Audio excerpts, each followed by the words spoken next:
Hi, Sicilian. I have references. Get that differentiation. I'm a tell you. Can't hear me. Okay, well I can try up here. I was just trying to make jokes, but I'm not a comedian, so I shouldn't do that. It's right on the side. On the side. So it's like a little weird. Oh, it's on the bottom. It's right. Me right there. There we go. There we go. Ah, okay. So, welcome. We have a really nice full house today. Appreciate that. I want to start out with for anybody who hasn't been here since we made officer elections or had elections. My name is Laura Amsbridge. I am the current president of the board for Learning Before Lunch. And as you are all paid members, who are paid members get to vote for the board, and then we select our officers. So we will be doing that again, and I think next year, I think we have some people coming off the board. So at the end of the year, so think about it. If you'd like to serve, this is an opportunity. Um, Thank you to the UNO Alumni Association and the Legacy Society for providing us the space and the coffee and danishes for our meetings every month. Also, just a reminder, actually for the next two sessions, we will be meeting in the library, room 407.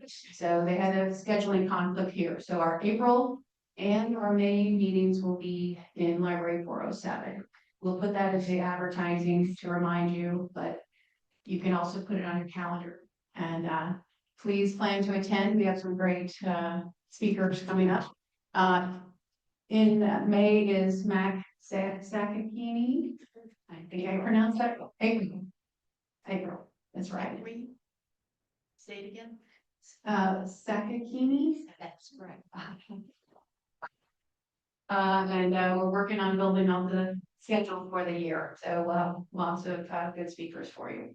So I'm going to let Ann Duffy introduce our speaker today. So I give it to you. Okay.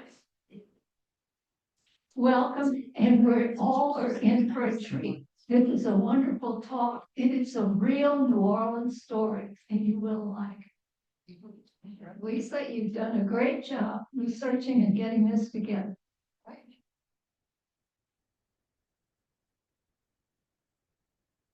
Thanks so much. Thank you, Ann and Laura, and thank you to the board and to the Learning Before Lunch the organization. I guess I have to stay here because the Zoom microphone is there. So hello to anybody we have on Zoom. They're over here in the corner. So if you see me looking away, I'm trying to remember that they're there. So thank you so much for being here. I'm a little overwhelmed by the crowd. This is very exciting, and I know it's a very active group.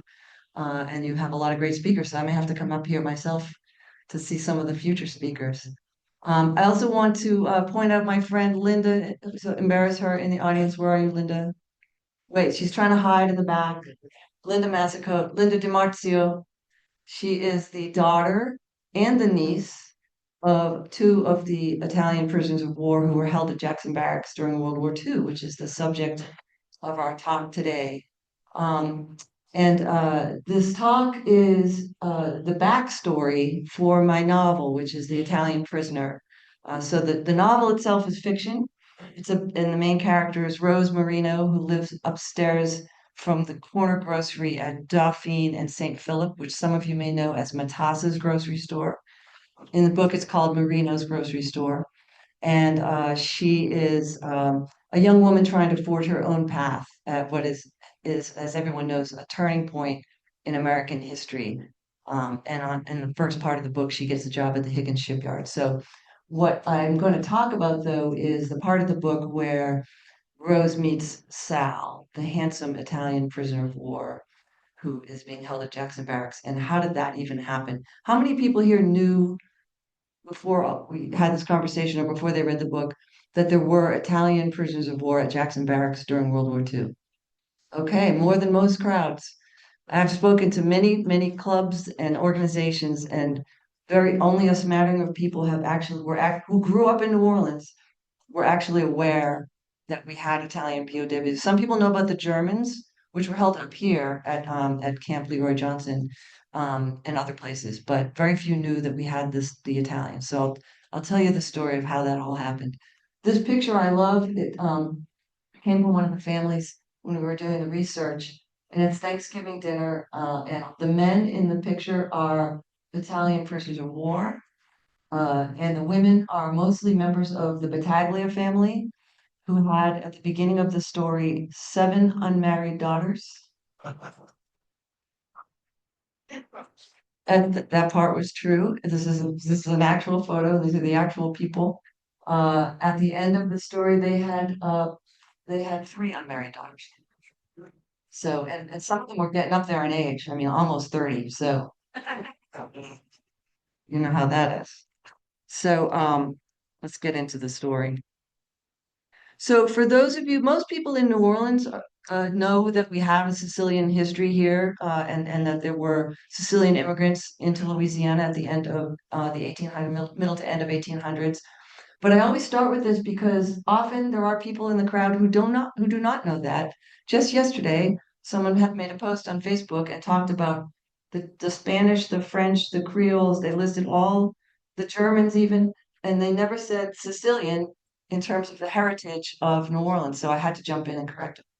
But they came over after the Civil War. They were recruited from Sicily primarily for their agricultural prowess, and they came to Louisiana to work on the farms and plantations because, of course, the free labor was not available anymore.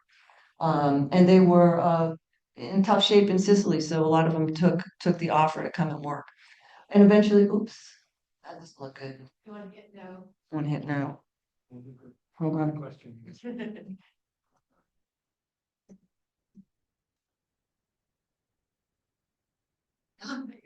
It's gonna be tough to act it all out.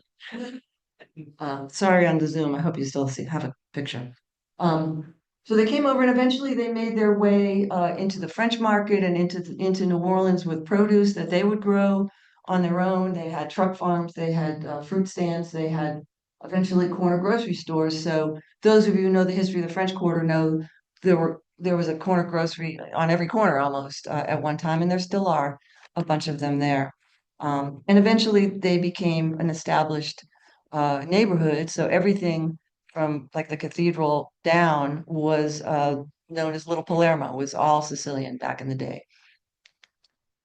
And of course, we see remnants of that even still, right? So by the 40s, which is when this story takes place, the mayor of New Orleans was Mayor Maestri, who was of Sicilian descent. We had, of course, Mercados. This is the sign that's still there on Ursuline in the quarter. Of course, we all know Mercados has moved to Carrollton. And the St. Joseph's altars and St. Joseph's Day is coming up on the 19th of March. And has anyone ever seen the St. Joseph's altars? Yeah, good. If you haven't, find someone who has and go and see them. It's unbelievable. I mean, there are something like 300 of them in the greater New Orleans area, and it's not done anywhere else, including Sicily. No one else does this. And it is a uniquely New Orleans. I mean, there's an acknowledgement of St. Joseph's Day in Sicily, but not to this extent. You know how New Orleans is. Anything worth doing is worth overdoing. And it is just fascinating. And when I give this talk in other parts of the country, I have to stop here and go into a lengthy explanation of what is a St. Joseph's altar. And if you want to go take a deep dive on my website, I have a link to more stories and pictures. Because the first time I saw these, I was completely blown away. I'm from Boston originally. I moved to New Orleans in 2002. I tell people I got here as fast as I could, I wasn't born here. And I had no idea. I'd never heard of St. Joseph's Day in that way. We had our feasts, and we would, the Italian neighborhood in the north end of Boston would have parades and things like that. St. Anthony was the big one up there, but nothing like this. So Saint Anthony. St. Anthony, yeah, exactly. Yeah, down here, St. Anthony, exactly. So by the 40s, that immigrant population, that Sicilian immigrant population had become very mainstream in New Orleans. It was, in positions of power, politically, in the business community.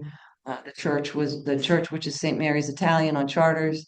And I will fess up right now, Sally, you know this, In the book, I refer to the church as Immaculate Conception. It's the only thing I wish I could go back and change. I knew that it was St. Mary's Italian, and I knew there was an Immaculate Conception, the Jesuit church. But for some reason, I felt like I couldn't use the real name of the church, which was stupid. So anyway, every time I do this talk, someone comes up to me afterwards and goes, you used the wrong name for the church at St. Mary's. So now I fess up to it right away.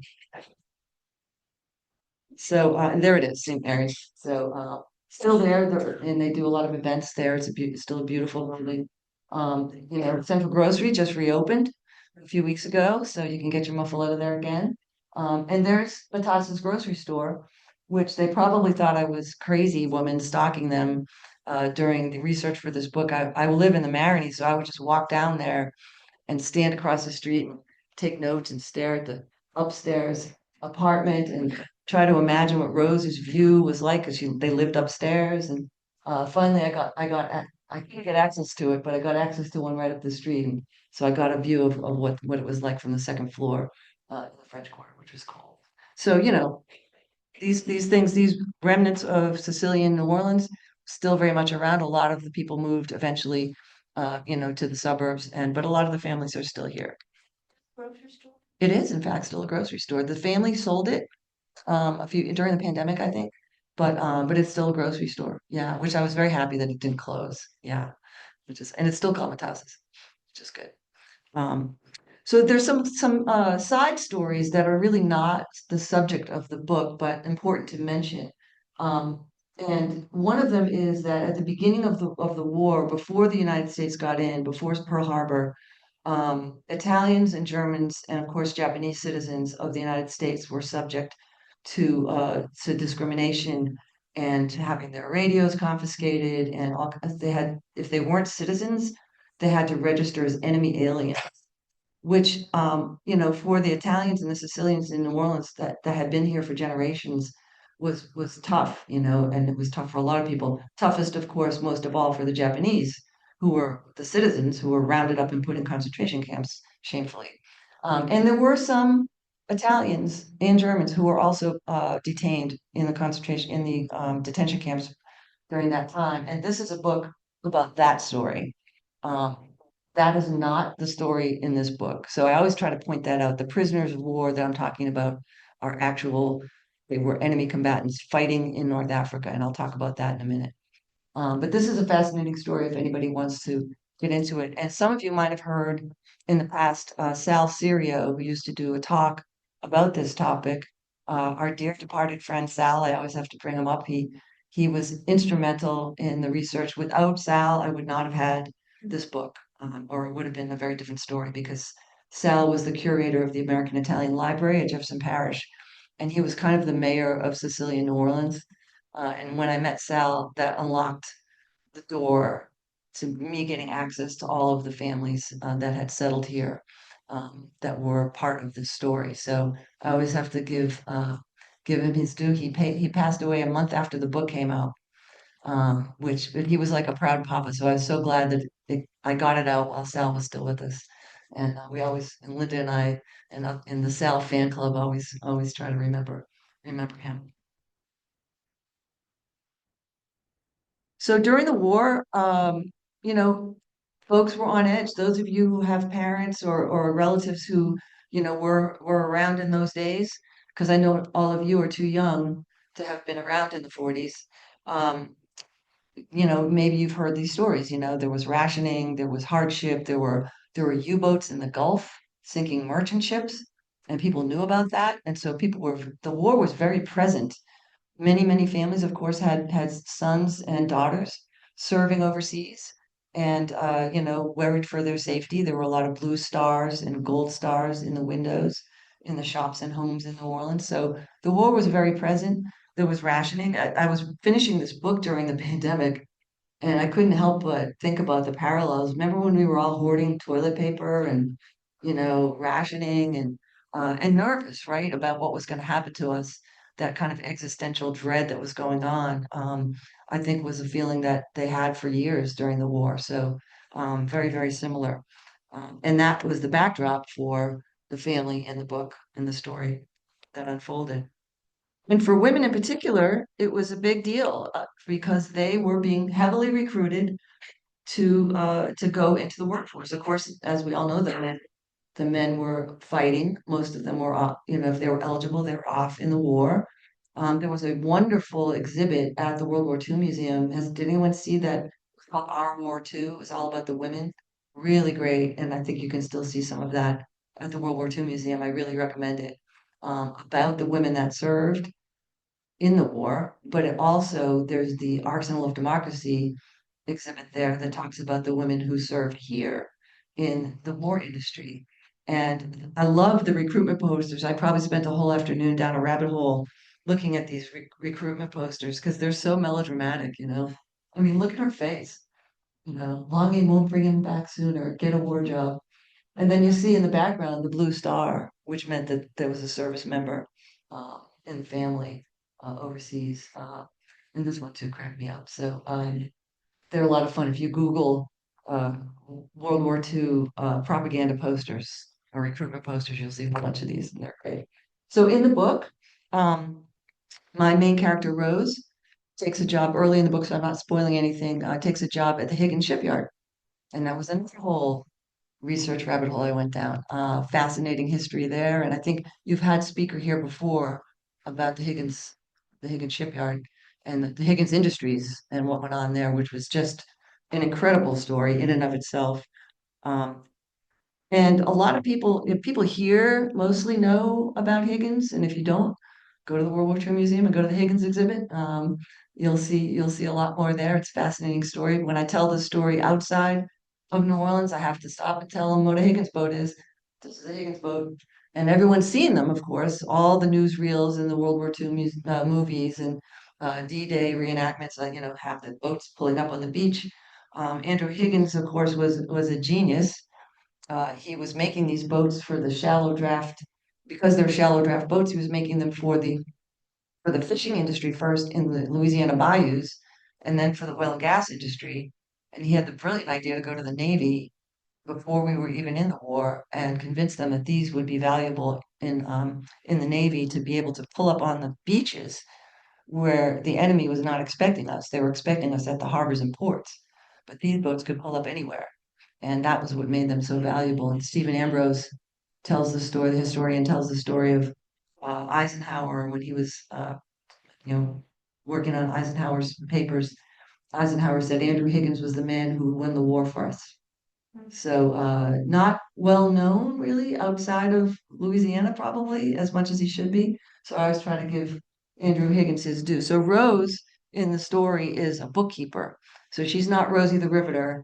Her friend Marie is more like that. She's a welder, and they both go to work at the Higgins shipyard, the one that was at City Park, and there were 7 by the end of the war, and tens of thousands of workers in an integrated workforce, which, think about it, in the Jim Crow South, to have an integrated workforce was a pretty big deal. And Andrew Higgins had a lot of government contracts. That was a condition of the contracts, but he was also in favor of it. So there were all kinds of people working side by side for the first time at the shipyard, and I think that had an impact on a lot of people as well.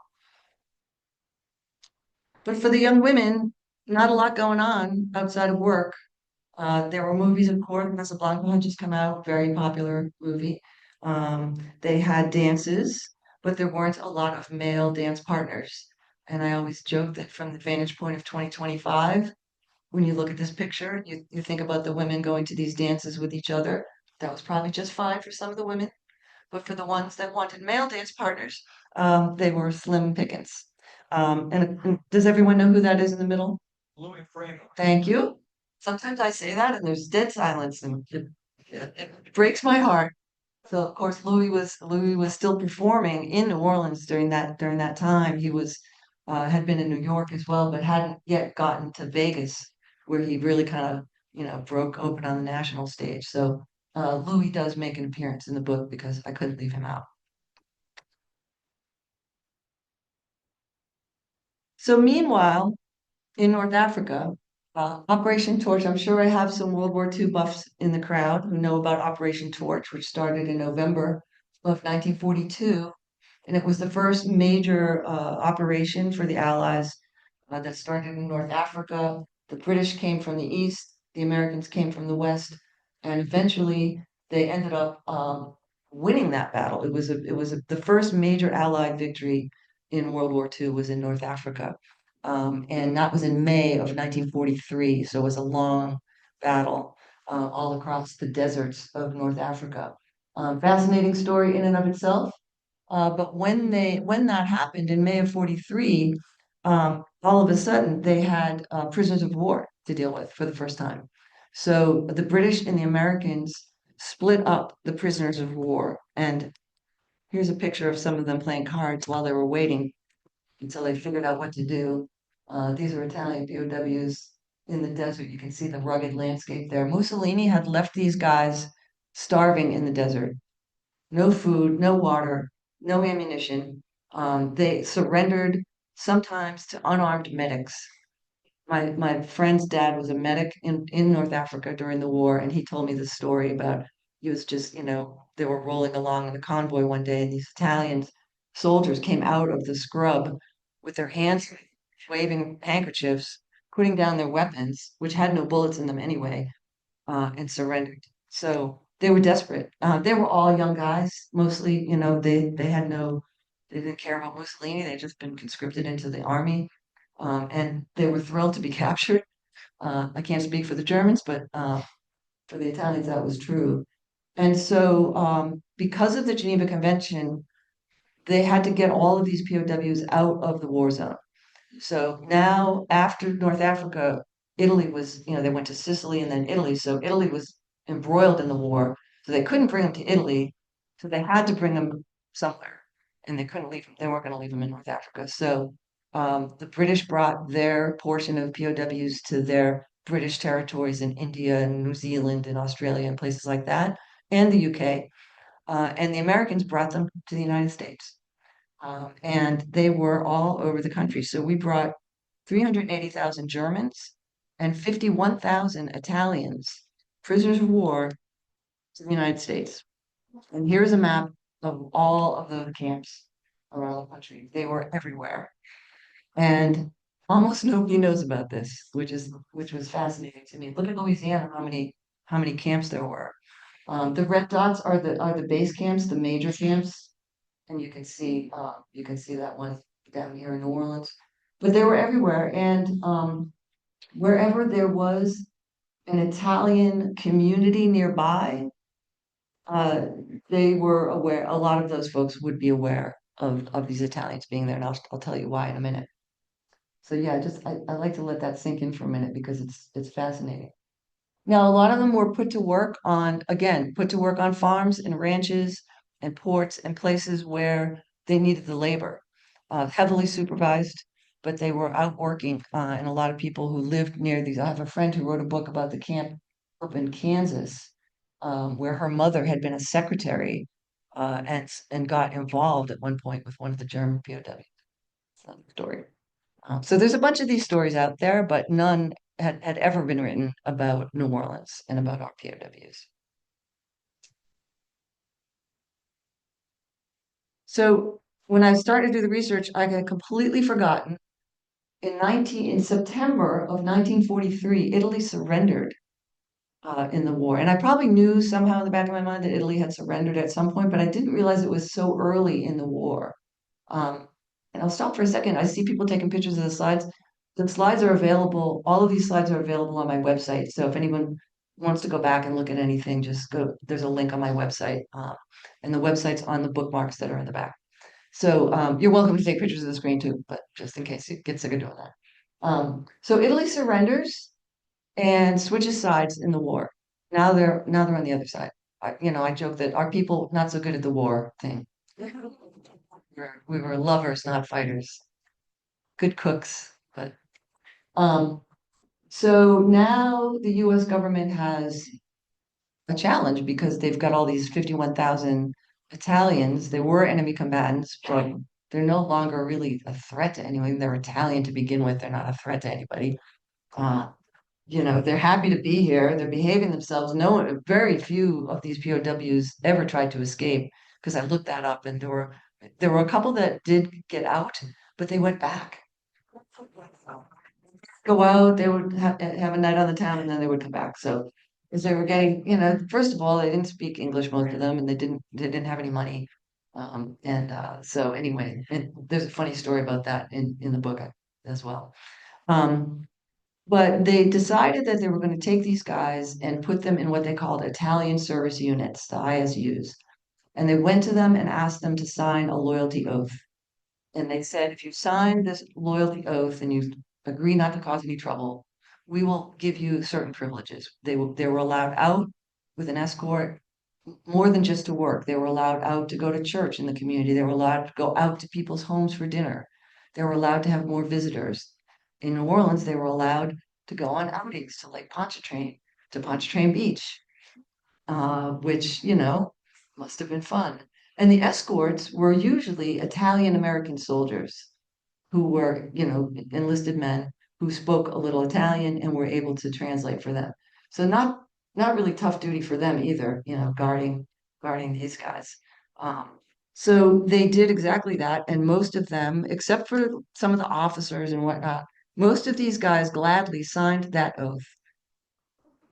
And what they did after that, so this all took some time to implement. So in March of 44, the Italian service units were stood up, and the folks that arrived in New Orleans, the POWs that came to New Orleans, they had a couple other stops first, but they ended up here in March of 44. They put them in American Army uniforms, and they put this patch on the sleeve of their uniform. So the only thing, and look at them, I mean, you know, they look like anybody you would see working behind the counter at Central Grocery. So they could pass for American soldiers, and sometimes they did. And they were very happy to do that. So this is a picture from Jackson Barracks. These in the background, those buildings are no longer there, but I'll show you another couple pictures there. So they were very happy to sign up. It gave them a lot more freedom, and as a result, here's another picture of the guys. It's a better picture of the barracks. There's a couple Americans in this picture too. You can tell because they don't have the patch. They have a different patch on their shoulder. Um, there's there are dozens and dozens of these photos. I think they posed for a lot of pictures. But they don't look like prisoners, do they? Yeah. I think that one guy's drinking a beer. I don't know. Oops, hold on. Oops. So one thing led to another, and the government the government came to the Italian community and the Sicilian community here, and they came through the churches and the Italian clubs, of which we had many, and the business community. So the owners of Central Grocery got involved in this story, and they went to these communities and asked them for their help. They said, "Look, we got to keep these guys calm and entertained because when they're not working, there wasn't a lot to do. And will you help us?" Now, think back to the beginning of the story. They were being looked upon as enemies. Even the Sicilian citizens in New Orleans and elsewhere had been kind of looked upon as Mussolini sympathizers and were always trying to prove their patriotism. So they were very happy to help, and especially the families with the young and unmarried daughters. They were really happy to help. So some people don't believe it when I tell them that these families embrace these guys. And there were parts of the country where they had family that had emigrated to the United States and tried to maneuver themselves to get into that part. Like up in Boston, there was a huge camp up there, and some of them had relatives in the North End, in the community up there. So they were very close, and the families embraced them. And they would go on Sunday afternoons to Jackson Barracks with food and with their daughters. And they would have a good time. And these are some of the Battaglia girls. Those children were already existing. Those are not their children. Uh, this is like someone's niece and nephew, I think. But they met these young women and their mothers and fathers. They were always chaperoned. At least we think they were. And they got to be part of the family. So this starts, March of 44, all the way through 44, all the way through 45, and by the end of the war, of course, they were embedded basically in the community, and they were romances had flourished as part of this. So great stories. And Linda, I'll show you her parents in a minute, but her mom tells a great story. We have it on tape, which was a blessing. That her mom would go along to chaperone and translate. Can you imagine? You're in a courtship, and your mother is doing the translating. Who knows? Who knows what was said? Now the mothers were motivated. Some of them. He said, "You're beautiful." Who knows what they said? But not everybody was happy about this. And one of the people who was not happy about this was our friend Andrew Higgins. Andrew Higgins was a great patriot. He was not happy that about what he called the coddling of the POWs. He was more upset about the Germans, but he also talked about the Italians when he was ranting about this. And this is a quote from a letter that he wrote to Congress in 1945, complaining. And you see that he complains that they are having bathing parties on Lake Pontchartrain. So when I read that, that was like if you're writing a novel and you're doing research and you read something like this, you're like, oh my gosh, that's a whole scene. So now there is a whole chapter of the book where they're at Lake Pontchartrain. They bring the guys there and things so.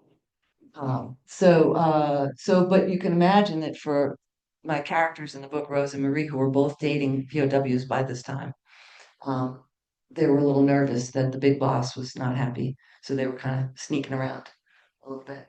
But this was 45, so the war was drawing to a close, at least in Europe, at the beginning, in the spring of 45. So, but that is a part of the story I found fascinating. But eventually the war ended, of course, and this is a photo from behind the wire at Jackson Barracks in December of 1945, the day before they were shipping out. And you can just imagine they had mixed feelings. They're, of course, happy to be going home to their families in Italy. Most of them were from all over Italy. They weren't from Sicily, a lot of them.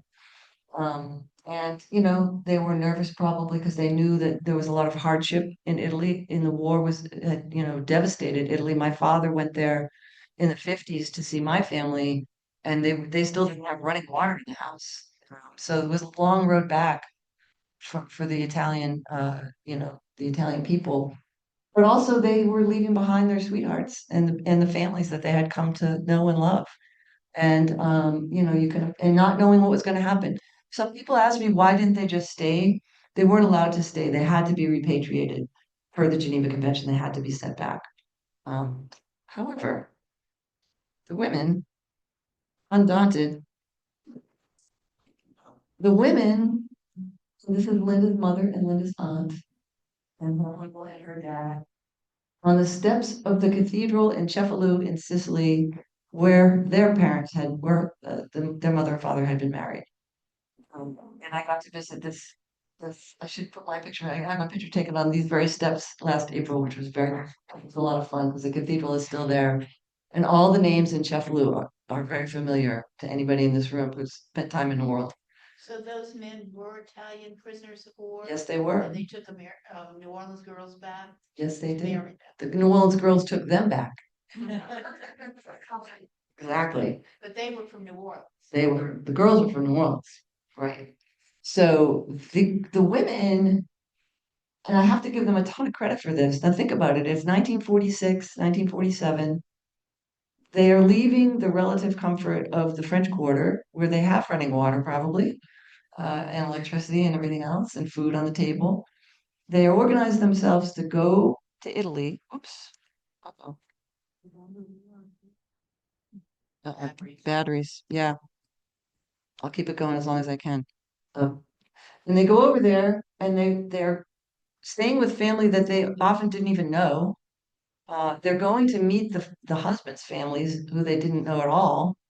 They probably don't speak a whole lot of Italian, and they have to wait. So there's a lot of paperwork. It took a long time for these guys to get permission to come back to the United States. but they were determined, and you can talk to Linda afterwards and get more color commentary. But it's astonishing to think about them doing that and the courage it took to do that. These young women who are, in their early 20s, probably most of them. But they did it, and then all of them came back. So we found in the course of our research 11 families who had descended from these guys and from these women, all of whom are still in the greater New Orleans area, one way or the other. And they were thrilled to be able to share their stories. And I'm very, very grateful to Linda and to all of the other families for sharing their stories. And then we found in the middle of the hunt for information, one of the POWs was still alive. He was 96, Giovanni DiStefano, and oops, again, uh, I think I'm gonna have to yell. Sal Serio helped us track down Giovanni DiStefano, and his family agreed to let us talk to him, which didn't take much prodding because I think they were very happy to have a new audience for all of their grandpa's stories from the war. And he had his mind was very sharp, and he remembered everything. So we have videotapes of and audio tapes of him and notes from those conversations. He was a lovely guy. And oh, this is another family from the West Bank that was not connected to the Battaglias. This is the Di Gregorio family. And that's the two sons and the granddaughter. But there they are on their honeymoon over there. So there were some families that a lot of them were related to each other because of this Battaglia nucleus, but these folks were separate. But there's Giovanni DiStefano in the white shirt in the middle, and that's Sal with the lanyard around with his Marine Corps Semper Fi lanyard around his neck, and that's Ron, who's John's son. He was legally blind, but as spry as can be, and was just delightful. And then Linda helped find Marguerite Moranto, who was Marguerite Graffiniti living in Hammond, and we got to visit with her right before the pandemic, and she had such wonderful stories as well. She was a firecracker. We loved her. Sadly, they're both gone now. Marguerite passed away during the pandemic, and Giovanni died, I think, about 2 years ago, just over 2 years ago. He made 99. God bless him. So we were very, very, very lucky to be able to get these firsthand stories. And I tell everybody that are doing these talks to have a family member, an elderly relative, somebody who'd been through any kind of story, and you think you're going to have them forever. You don't have them forever. Write it down, videotape them. I so wish my own grandparents were immigrants, and I have some of their stories, and some of them make their way into the book, but I have a million questions I would have asked if they were still around, and I wish that I had been more meticulous about that. So I always tell young people, and if you have stories, get your grandchildren and your grandnieces and nephews and force them to sit down and listen to your stories and write them down, because once they're gone, they're gone. You can't get that back. And some of these folks lost everything in Katrina, so they lost their photos. And we were able to, in bringing them together, share some of the pictures with the families who had lost everything. And they were able to see their fathers and grandmothers and whatnot in these other pictures that they had never seen before because the other branch of the family had them. So it's really, I'm just passionate about documenting these things because it's fun to piece it together as a researcher and writing fiction, but it's just really important to preserve the stories for posterity as well. And we learn so much from those stories. So right after the book came out, we did a reunion for the families, and you see there are several generations, including a brand new one there. But we went to Jackson Barracks, and they gave us a behind-the-scenes tour over there of the streets that their ancestors had walked on, and it was fascinating. And if you haven't been to the museum, there's a wonderful museum at Jackson Barracks that almost nobody seems to know about. It's open to the public. You just have to stop at the guard gate on your way in. But I really encourage you. It'd be a great outing. It's a fascinating museum. The history of Jackson Barracks is incredible. And this was just a small chapter of that history, but there's a lot of other stuff that went on over there over the centuries that they've been around. So encourage everybody to do that. And this is the origin story. Does anyone here know Joe Feroldi? Anyone ever been to Lakeview Burgers and Seafoods on Harrison? Okay, that's Joe Feroldi's shop. Joe and his wife Kitsy Adams, who some of you may know, who was Chris Owens' niece and publicist for many years. They had Joe's restaurant in the quarter, and they have a catering company. Now they have Lakeview Burgers and Seafoods. So if you go in there, see if Chef Joe is behind the counter, and you can say hello, and you can say that you heard his story because his mother was Felicia Diana, who was a cousin of the Battaglia girls. And I met Joe in 2003, shortly after I moved to New Orleans. And we were just comparing stories, talking about growing up Italian and all that kind of thing. And he said, well, my story's a little different. My mom was a local Sicilian girl in the French Quarter. My dad was an Italian POW in the war and at Jackson Barracks. And he kept talking, and I had to go, wait, stop. What are you talking about? What do you mean POW? And I had no idea. I'd never heard the story. And he told me the rest of the story, and I said, Joe, someone has to write a book about that someday. That's just a great story. He says, oh, people always say that, but nobody ever does it. So once I left my corporate job in 2017, I carried that story around with me, and luckily for me, no one else wrote the book. So I went back to Joe and got more details, and then started the search with Sal and Linda and others to get more of the story. So this is when I got to bring a book over to Joe at the restaurant. He was very happy to have his family story memorialized. And that is it. And I would love to take any questions. I would love to hear any of your stories if you're connected to this in some way. There are some books in the back. We may run out of books, and if we do, they are widely available at all the local bookstores. Here in New Orleans, they're available online. There's an ebook, there's an audiobook. And if you take a bookmark, back there, it's got links to all that, to my website and to all that information. It's also at the library. I've spoken to a lot of book clubs, including Sally's book club, and love talking to book clubs anytime. So really, really happy to have you here today and to thank you so much for listening to the story.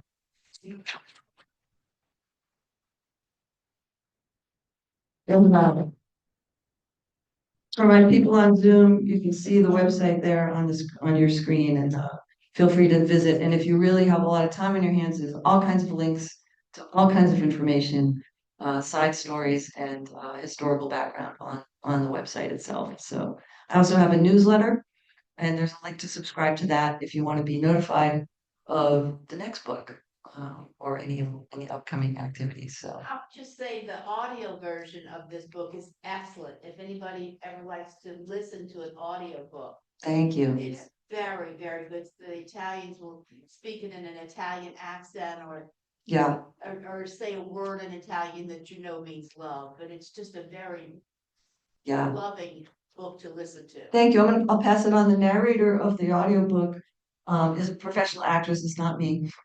And she did an amazing job. She actually consulted a dialect coach so that she would get those Italian words correct. It's very good. She was meticulous about it. The only thing I had to intervene on was the peculiar New Orleans pronunciations of things like the street I live on, which is Burgundy Street, which was Burgundy when she said it first. Yeah. We fixed that. Hopefully there aren't any because I know how people are here. Perhaps this slide is cheap.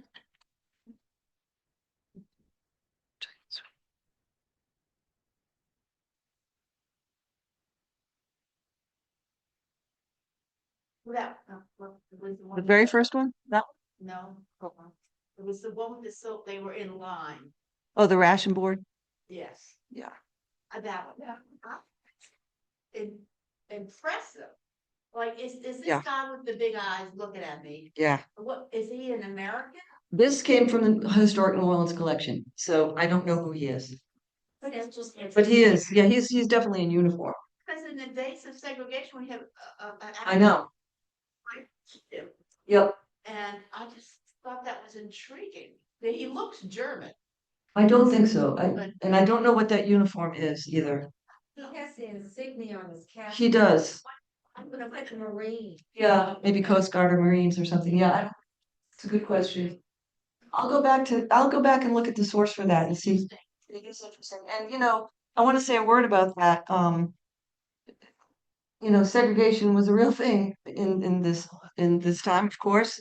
And a really tragic thing to think about is these African American soldiers who fought for the United States in the war, then came back to the Jim Crow South and were treated way worse than these prisoners of war. And Linda just told me a story she heard about entertainers playing to an audience at an army base where the whole front part of the audience was white and the back part of the audience was black. And it turned out that the front part of the audience was German POWs. Oh. And the American soldiers were sitting in the back. So, that's not the story I'm telling in the book, but it is kind of referenced. And I just want people to remember that. I mean, it was ridiculous. And sadly, we still have problems today. Let's get back to in case anyone wants that. Okay. Yes. If you could go back to the map. Sure. Please. Now I'm gonna get in trouble because I don't know what all those dots are. I was struck by what looks like an overrepresentation of camps in the southeast. Yes. And then the other, I'm wondering if you have any idea why that would be. And my other question is, I thought I had remembered that there were camps, POW camps on the West Bank. There might have been like a branch camp on the West Bank, but not with Italians. There might have been some Germans over there, and I should have said they kept the Italians and the Germans separate. And there's a professor here at UNO, Gunter Bischoff, who is an expert on the German POWs, and he was extremely helpful to me, just kind of getting some of the background of the story. And they were mostly at Camp Loesch and Camp Leroy Johnson. There was a couple of Italians that were, for various reasons, interspersed, but they did not get along, the Italians and the Germans, so they kept them separate most of the time. But no, I don't know. There might have been a base camp, a branch camp over there on the West Bank. But they were in Ruston. There was a huge camp in Ruston, mostly Germans. But now, did the federal government, was there money coming into the states to house these people? There were federal bases, most of these, and to the extent that they were bearing any costs, I'm sure that came from the Pentagon. Right. Yeah. Yes. Interesting. Where they Excuse my, Yep. excuse my pronunciation, but do you know where that book, Un Storia Segreta, is available? I think you can get it online. I know it's available at the Italian American Library at Jefferson Parish. Do you think the local library system might have? They might. Now, Linda, do you know? No, I don't know. Okay. Check it out. They might have it in Orleans Parish Library too. But I know for sure they have it at the JP Library. Because that's where Sal's collection still is. But you could look online. If you look at like Thread Books or one of those online used booksellers, you can probably find it there too. And probably cheaper. Yeah. Other questions? No questions. Thank you.